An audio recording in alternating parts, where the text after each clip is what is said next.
let me ask you this. I'm gonna ask you this one too. You just said your expectations for the Rams. What record do you see the Rams having next year, and how far do you think they need to go in the playoffs? Or how far do you think they're going to go in the playoffs? I had to look at the schedule to see who's on the schedule because I don't remember. But as I would probably say in that 11 to 12 or 11 to 13 range because they have the best defense. 49ers probably going to have something to say about that when they get everybody healthy again, or so the Patriots might as well because a lot of people took off for the COVID. So just looking at the makeup of the team, and they have a better quarterback. Everybody comes back healthy, and everybody's healthy throughout the whole season for the most part. And there's no COVID issues or anything like that, or injuries, or whatever. Probably say like between 11 and 13 wins. Okay. And I think that they can probably go to the Super Bowl. It just, I mean, with the whole Packers, you don't know what's going to happen with Aaron Rodgers. I'm pretty sure he's going to come back, but you never know. The Bucks, Tom Brady wants to play until he's 45 or whatever. But what if he wins this year? He's still going. He's coming back. He's coming back. Yeah, but I think he might think about going out on top versus playing another year. But I'm saying, like, and you got the Saints, their whole quarterback issues. So I think they're going to be in the running for at least Super Bowl run with Matt Stafford there. All right. Okay. So, what's your expectation for the Rams next season with Matthew Stafford at the helm? Playoffs, contending for the division lead. I mean, the NFC West is tough, but they have a shot at. I mean, they had a shot at it this year, so they definitely have a shot at it next year. I think Super Bowl's in the realm of possibilities, but I would say, especially with 7 teams in the playoffs, they're locked to the playoffs, and I expect them to win at least one game, maybe 2. Okay. James, to your second question, if record-wise, yeah, I can see what Craig was saying.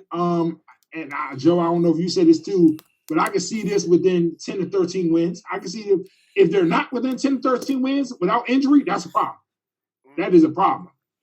If they can stay healthy and you don't win between 10 and 13 games, that almost makes your trade look like, well, why did we do it?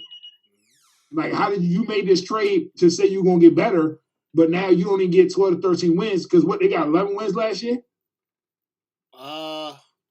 And then the Rams went 11-5 or something like that. Nah, they went 9. Nah, they went 5. I think they went. Yeah, I think they was 11-5. Nah, I think they went 9-7 or 10-6. Yeah, but so it was close. I mean, they got some injuries, but 10-6. 10-6. Oh, yeah, 10-6. It was close. Yeah, I mean. So now if you saying it's an upgrade, you should be like Craig said, you should be within 11 to 13 wins now. If you made these type of moves and said you upgraded, you should be in that 11 to 13 win range. Yeah.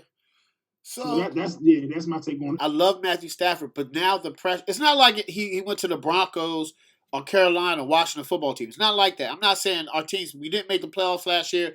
It's the pressure's low. It is, right? We were 7-9. You know what I'm saying? But the pressure's low if you go to one of our 3 teams, right? But you're talking about going to the Rams. Now, like Craig said, like Joe said, like Mo said, if you don't win 11 to 12 wins and you don't at least make it to the Super Bowl or the championship game, what was the trade for? Because if you don't get to the Super Bowl, you basically gave up your mortgage for Jared Goff 2.0. Because if you don't get to the Super Bowl, then what was the whole point of the trade? Now I do know this about the about the Rams. The Rams are the definition of the NFL. Not for long. Let me tell you something. They just signed Goff, he's out of there. They signed Todd Gurley, out of there. They don't believe in first round draft picks. They've traded all their first round draft picks. Remember, Ramsey they gave up too. Like, I guess they don't believe in first rounders. I get it. And the Lions won 2 first round picks. Jared Goff goes to the player personnel for the Rams scouted Jared Goff, drafted him. It's no pressure on Jared Goff and the Lions. There's no pressure on him, yeah. There's no pressure at all on Jared Goff. Jared Goff is like, hey, all right, I'm going to Detroit where the team likes me. You got 2 years to prove it, and then they have to listen. If he doesn't work out, they got draft picks. They got a ton of draft picks, man. So, yeah, the expectation is real. My expectation, and this is what I said. I was like, we gonna see if he's good. We gonna see if Matthew Stafford is good. Oh, he gonna get the Darryl Green. He is who we thought he was.